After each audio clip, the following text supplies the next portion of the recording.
Good afternoon. Welcome once again to the game line here on Wales Online. Plenty to talk about then as Wales v Scotland goes ahead, despite speculation to the contrary this morning. There's also the small matter of that Joe Marler incident and what punishment he may face. Here to talk about it all are Andy Howell and Matthew Southgate. And as always, we want your opinion, so please do get your comments and questions coming in. Matt, let's start with the big news. It's been a funny old morning, isn't it? Reports emerging from France this morning, quite strong ones, saying that the entire final weekend was going to be scrapped. Scurrying about to get confirmation, and now we have it that Wales-Scotland game does go ahead.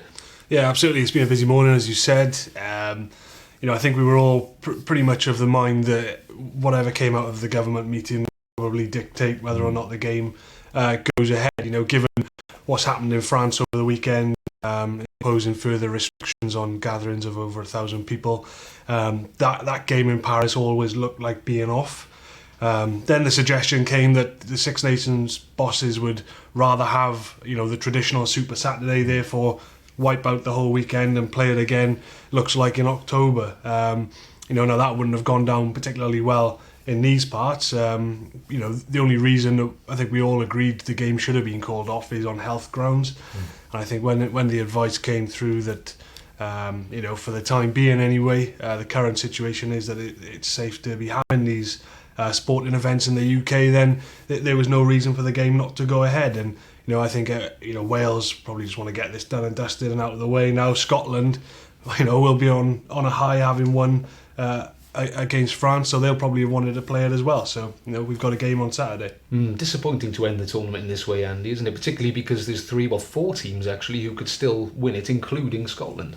Yes, it is, but you can't do anything about it, can you? Because it's a hell bigger than rugby, so you just got to take it as it comes, and let's hope the tournament eventually gets finished. Obviously, we don't know how long. Yeah, what are we talking about? October the 31st is this date that has emerged. Nothing concrete on that, but that's obviously the week before the autumn internationals would begin. Does that work? Is that the best? Well, it did in the past with the foot and mouth outbreak in 2001. It played matches that autumn. Of course, it is a truncated tournament, and what it means is that teams have got momentum now. Playing in October, it could be a different ball game for them. Couldn't it? And that's one of the reasons why Scotland would want to play Wales now. They're on a bit of a high from last weekend. All that that could be gone by October. And Wales, the feeling is you just want to get the championship over. 1 match left. Best you can finish in the table is third. Let's get it out of the way. That's the way the general that'd be what the general Welsh public thinking. I gotta be honest, I was staggered to hear these the reports of all the matches being off Super Saturday, because I think that would be, unless it was on health grounds, that would be treating the fans, the Scottish fans, travelling fans, the Welsh fans who already got tickets, all the businesses in South Wales which have booked hospitality and the rest of the tournament, actually be treating the fans with disdain. So I don't see how that idea was perhaps considered. So, I'm glad the game's going ahead on Saturday. Indeed. Now, of course, there was plenty of rugby action on the weekend with Wales losing to England, of course, and there was one incident that grabbed the headlines. Joe Marler and Alun Wyn Jones involved. Here's what Alun Wyn Jones had to say about it. Mentioned discipline. There was one incident during a scuffle where you had a rather interesting approach from Joe Marler. Thoughts on that? Can you specify? He appeared to be grabbing you by a central area. Can you specify again? Genitalia? It's interesting. What would you do in that situation, Nick? I thought you did well not to react. 138 tests for my country. Funny, I react, I get a red card. So it's tough, isn't it? Hopefully World Rugby have a look at it. Joe's a good bloke. Lots of things happen on a rugby field. My question is, it's difficult as a captain these days because you can't speak to a ref about anything, it feels. I look at a touch judge, obviously didn't see what happened, and that's fine. But there's a lot of footage that has been shown. Obviously, it seems there's a lot of supporters that saw what happened. It's just very frustrating, and the fact that we talk a lot about TMOs and footage review, and there doesn't seem to be a lot of it happening. Further on to that note, as much as Joe Marler's the clown, it looks like on social media, it's a lot of people on Twitter and social media saying, well, it's funny, but on the other hand, people are saying it's a serious offence. And do you think, therefore, it should have been done about it at the time? It's very easy to make sport a vehicle for a lot of political and social issues. I think there's a gravitas for a lot of people to do that today, this day and age, and that's a dangerous thing as well as a real thing that's important. I think it needs to be taken into the context of the game, but I think with regards to the judicial power that World Rugby has and the judiciary that we have surrounding each game, as players, remove myself and Joe from this, and the game itself, that's the thing we need to focus on.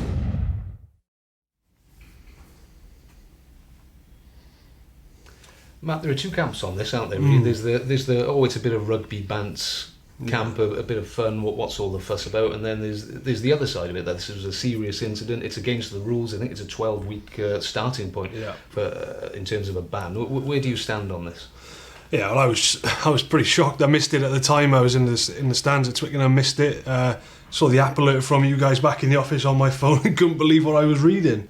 Then you see the screen grabs and then obviously it comes out after the game as well. You can't condone what Joe Marler has done.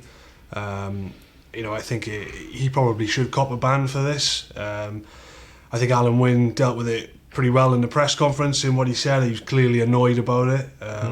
Kept it within the context of the game, which I felt was the right thing to do. And Wales, after the press conference, went off to meet the cycling commissioner where they presumably made a complaint against Joe Marler. So, I think we got to just wait now and see what the powers that be say about it. I think he should get some sort of ban for it. I said Alun Wyn has dealt with it pretty well there, I think, in what he said. We've seen various pundits now taking down Joe Marler. Wyn Jones, our columnist, pretty vociferously on Scrum 5 last night. And I think this is one of those cases where Joe Marler has taken it too far.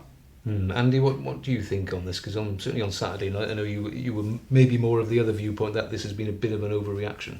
Well, it's been an overreaction about calling in the police. Come on, they got much better things to do, haven't they? It's absolutely ridiculous. It certainly wasn't sexual assault, as some people are trying to make out. Yeah, that's a different issue. But in terms of the game, the spirit of the game, the rules of the game, it's a 12-week minimum ban.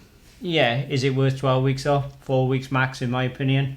That to make an example of Marler. Marler, he knew exactly what he was doing, and I thought he actually looked at the camera when he did it. He's attention seeker, publicity hound, and he just does these things. He acts like he's, Jack the Lad, acting the clown, but also, more importantly, he was looking for a reaction from Alun Wyn Jones, for Alun Wyn who's trying to get him sent off, wasn't he? Let's face facts. So when you look at it like that, I think he probably does deserve a ban. And you got to crack down on that so that sort of thing doesn't happen again. And Marler's just got a history of doing things, hasn't he? He just can't help himself. Does it matter? I've seen some people suggest, does it matter that it wasn't done aggressively to cause Alun Wyn Jones pain? It was more of a wind-up thing. Does that matter? Because that's what some people suggest. I think that matters in terms of the length of the ban. It wasn't what I would describe as malicious. Don't want to get into the finer points here, but there's certainly no twisting involved. Which I think would have crossed the line into trying to cause some serious pain there. And I think at that point you start lengthening the ban. But at the end of the day, you can't do that, and I think he should be punished, regardless of whether it was intended to cause harm or not. Okay, I mean, it wasn't the only incident to come out of that game as well. Obviously, I think there's a few. Joe Marler's going to be cited first of all. That's going to happen at some point today. Yeah, so they've got until this evening to cite Marler for what he did. We understand that Tuolagi's red card. He'll be up in front of a disciplinary panel tomorrow. Yeah. And there'll be a ruling on that, and then I guess we come to Eddie Jones. To Eddie Jones, the Eddie Jones comments, which he could yet be sanctioned for after the game, basically said that Wales were playing with 16 men, a real go at the referee, Ben O'Keefe there.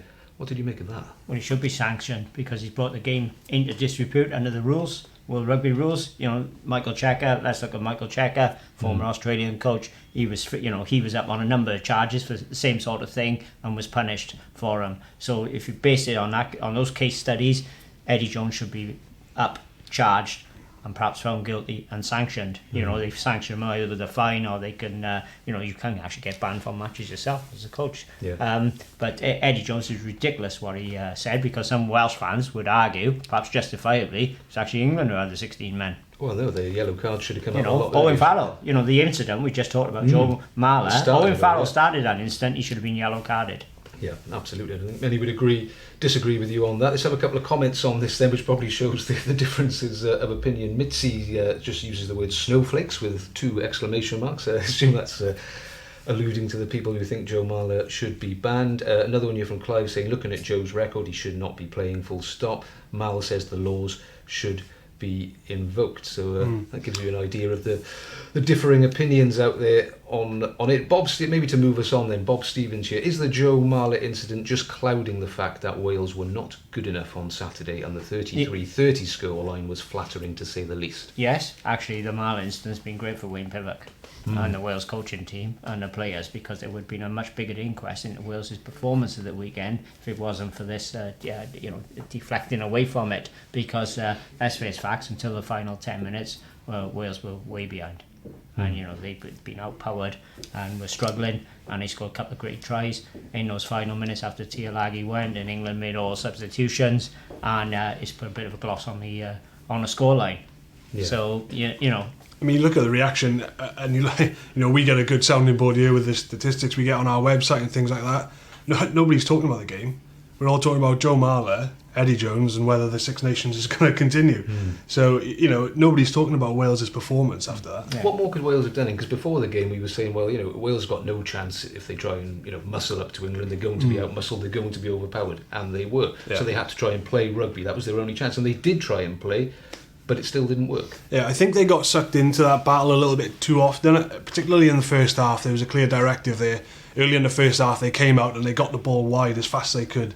So they were stretching England to both sides of the field, get into the 15-metre channel one side, go back the other way. And suddenly it started to look like, there's a few gaps starting to appear, a few sort of half breaks. But sure enough, a few minutes later, they were back into, sending your runners into 2 English defenders. Everywhere, a Welsh ball carrier looked, there was 2 English defenders at least. And they were running into brick walls all day, and they got no return from it. We saw last year in the Six Nations over here, they went to the pick and go. As soon as they got within like 30 metres or 25 metres of the English line, it was pick and go, speed of ball, doing that as fast as they can, building momentum, bringing in the English defence and then springing it wide. They never got any joy running straight up the gut on Saturday. Whenever they tried to shift it a little bit more, they looked dangerous. And when they got into their pick and goes, particularly towards the end of the game when they had that territory, they did look a little bit more threatening. But all too often, I think they did find themselves dragged into that physical confrontation. Yeah, Scotland then, Andy, obviously a game Wales have to win now for lots of different reasons, but it is effectively a dead rubber for them. Is this the game now where we will see lots of changes? Your Lewis Rees-Zammits of this world coming in? No.